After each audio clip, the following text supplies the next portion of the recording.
বিয়ের পর থেকে রমজান মাসের এই প্রথমবার আম্মুর বাসায় ইফতারি করব। সে সাথে থাকবে ঈদের অনেকগুলোই কেনাকাটা আর অনেকগুলোই গিফট।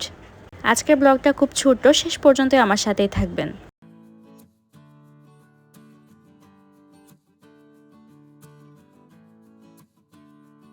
আসসালামু আলাইকুম everyone, welcome back to my channel. আশা করছি সকল অনেক ভালো আছেন। আমি আলহামদুলিল্লাহ বেশ ভালো।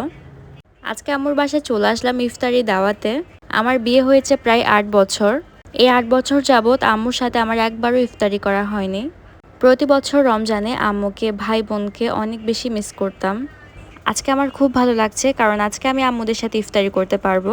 সব ইফতারি রেডি করা হয়ে গিয়েছে আর আমার ভাই এখানে শরবত তৈরি করছে। আম্মুর বাসায় এসে মাত্র আম্মুকে আমি আজকে বলি, আম্মু মুরগির মাংস রান্না করো, তোমার হাতে মুরগির মাংস খেতে খুব ইচ্ছে করছে।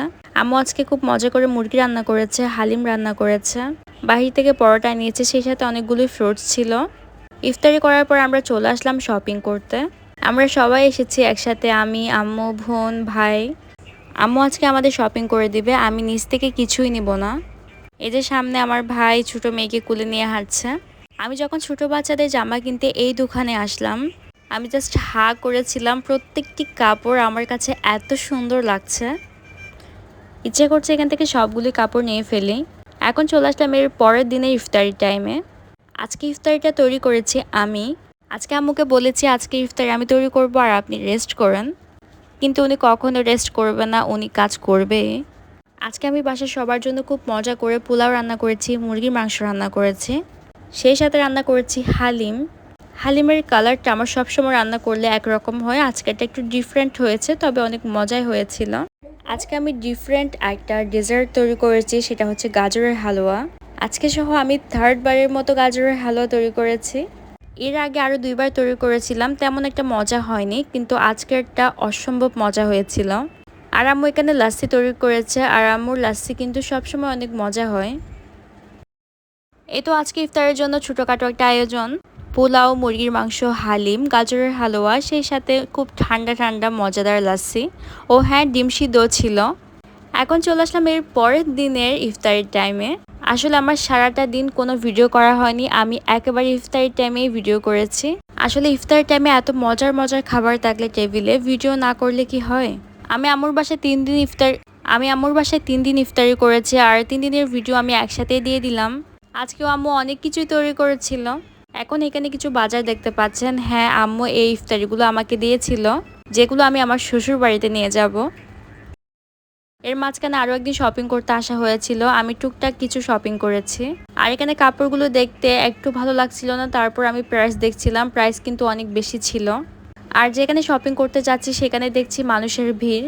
এত মানুষের ভিড়ের মধ্যে আসলে শপিং করতে একটু ভালো লাগে না। তারপর যেহেতু সামনে ঈদ, ঈদ মানেই তো কেনাকাটা। এখানে সবগুলো কাপড় অনেক সুন্দর ছিল, কিন্তু এক একটার প্রাইস ছিল অনেক বেশি, আকাশ ছোঁয়া একদম। দেন কিছু হিলস দেখলাম, পছন্দ করছি। অনেকগুলো পছন্দ হচ্ছিল, যেগুলো পছন্দ হচ্ছে সেগুলো ধরাছোঁয়ার বাইরের প্রাইস। এরপর কিছু টুকটাক কেনাকাটা করলাম, আর শপিং মলটা একটু ঘুরে ঘুরে দেখছি। শপিং মলটা কিন্তু খুব সুন্দর, আমার কাছে খুব ভালো লেগেছে। আমার আম্মুর বাসা থেকে কিন্তু একদমই কাছে এই শপিং মলটা, যে কারণে আমাদের আসা যাওয়াতে তেমন কোনো অসুবিধা হয়নি। আর একদম নিচের তলায় দেখলাম খুব সুন্দর করে ডেকোরেট করা হয়েছে। আর এক পাশে একটা আর্টিফিশিয়াল ফুলের দোকান ছিল, দোকানটা অনেক সুন্দর লাগছে। আর এখানে ছোট্ট একটা আইসক্রিম আর পপকর্নের স্টল রয়েছে, সেখান থেকে কিছু পপকর্ন কিনলাম আর মেয়েকে একটা আইসক্রিম কিনিয়ে দিলাম। আর আমার ছোট মেয়েটা পুরো মার্কেট জুড়ে শুধু তার বড় মামার কুলেই ছিল। এই যে আমার মেয়ে এখানে দাঁড়িয়ে দাঁড়িয়ে আইসক্রিম খাচ্ছে, দেন ওকে একটু ভিডিও করছি। এখন আমরা চলে যাব বাসায়। বাহিরে খুব সুন্দর করে ডেকোরেট করা হয়েছে, আমার কাছে তো খুবই সুন্দর লাগছিল। এই তো আমার আম্মুর বাসা একেবারে কাছে হওয়ার কারণে আমরা হেঁটে হেঁটে চলে যাচ্ছি, শুধু 2 মিনিটের রাস্তা।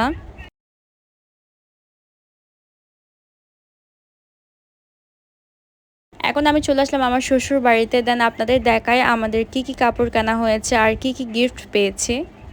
এবার কিন্তু আমার মেয়েদের সবগুলো গিফট, আমি কিন্তু ওদের কোনো ড্রেস কিনে দেইনি, কারণ ওরা এত পরিমাণে গিফট পায় আর ড্রেস কিনতেই হয় না। এই কফি কালারটা হচ্ছে ওর ছোট পুপি দিয়েছে, আর এখন যেটা দেখাচ্ছে সেটা হচ্ছে ওর মেজো পুপি দিয়েছে। আর যেটা পিঙ্ক কালার ওটা হচ্ছে যে ওর মেজো আম্মু দিয়েছে। আর এখন বের করেছে আমার ছোট মেয়ের জামা।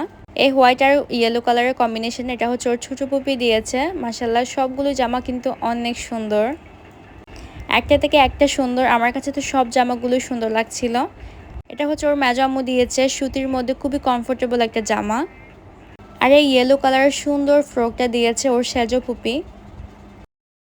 আর এখন যেগুলো দেখাবো সবগুলো হচ্ছে টি শার্ট আর জিন্স প্যান্ট, যেগুলো হচ্ছে আমার আম্মু শপিং করে দিয়েছিল। আমি সবগুলো এগুলোই চয়েস করে নিয়েছি, কারণ আমি চাচ্ছি এইবার আমার মেয়েদের খুবই কমফোর্টেবল জামা কিনে দিতে। আমার আম্মুকে বলেছি কোনো ভারী জামা না দিয়ে যে প্রাইসের মধ্যে ওদেরকে জামা দিবেন সেই প্রাইসের মধ্যে এই টি শার্ট আর প্যান্টগুলো কিনে দেয়। কারণ আমি লাস্ট যে দোকানে গিয়েছিলাম সেই দোকানের কালেকশনগুলো এত সুন্দর। যারা ওয়েস্টার্ন জামা কাপড় পছন্দ করে তারা মাস্টলি এই কাপড়গুলো যারা ওয়েস্টার্ন জামা কাপড় পছন্দ করে তারা মাস্টলি এই জামা কাপড়গুলো পছন্দ করবে। এই হোয়াইট কালার ড্রেসটা তো আমার কাছে অসম্ভব সুন্দর লাগছিল। এই সেটটা দিয়েছে আমার ছোট মেয়েকে ওর ছোট পুপি। এটা দেখেই কিন্তু আমার কাছে খুব ভালো লেগেছে। আর এখানে সেম ডিজাইনের মধ্যে কালারটাই ডিফারেন্ট ছিল। কফি কালারটা দিয়েছে ওর মেজো পুপি আর স্কাই ব্লুটা দিয়েছে ওর ছোট পুপি। মাশাল্লাহ আমার মেয়েদের প্রত্যেকটি জামা অনেক সুন্দর হয়েছে। আপনাদের কাছে আমার মেয়েদের জামাগুলো কেমন লেগেছে অবশ্যই কমেন্টে জানাবেন। এটা একটা লাস্ট সেট বাকি ছিল, এটা হচ্ছে ওর নানুই দিয়েছিল। এটা ড্রপ শোল্ডার টি শার্ট আর সেই সাথে একটা ছোট্ট কিউট প্যান্ট। আর এখানে ছিল আরশিয়ার জন্য ছোট্ট একটা কিউট জিন্স প্যান্ট, যেটা আমার সবচেয়ে বেশি সুন্দর লেগেছে। এই প্যান্টের ব্র্যান্ডের নাম হচ্ছে জারা। আমার কাছে কিন্তু জারার কালেকশন সবসময় সুন্দর লাগে, কিন্তু আজকে আমার মেয়ের জন্য নিয়েই নিলাম। এই প্যান্টের সাথে ম্যাচিং করে একটা টি শার্টও নিয়ে নিয়েছি। এ তো সবগুলো গিফট দেখানো হলো, এখানে কিন্তু আমি নিজে একটা জামাও কিনে নিই আমার মেয়েদের জন্য। সবগুলো গিফট ছিল। আমার আজকের ব্লগটি আপনাদের কাছে কেমন লেগেছে অবশ্যই কমেন্টে জানাবেন। আল্লাহ হাফেজ, আসসালামু আলাইকুম।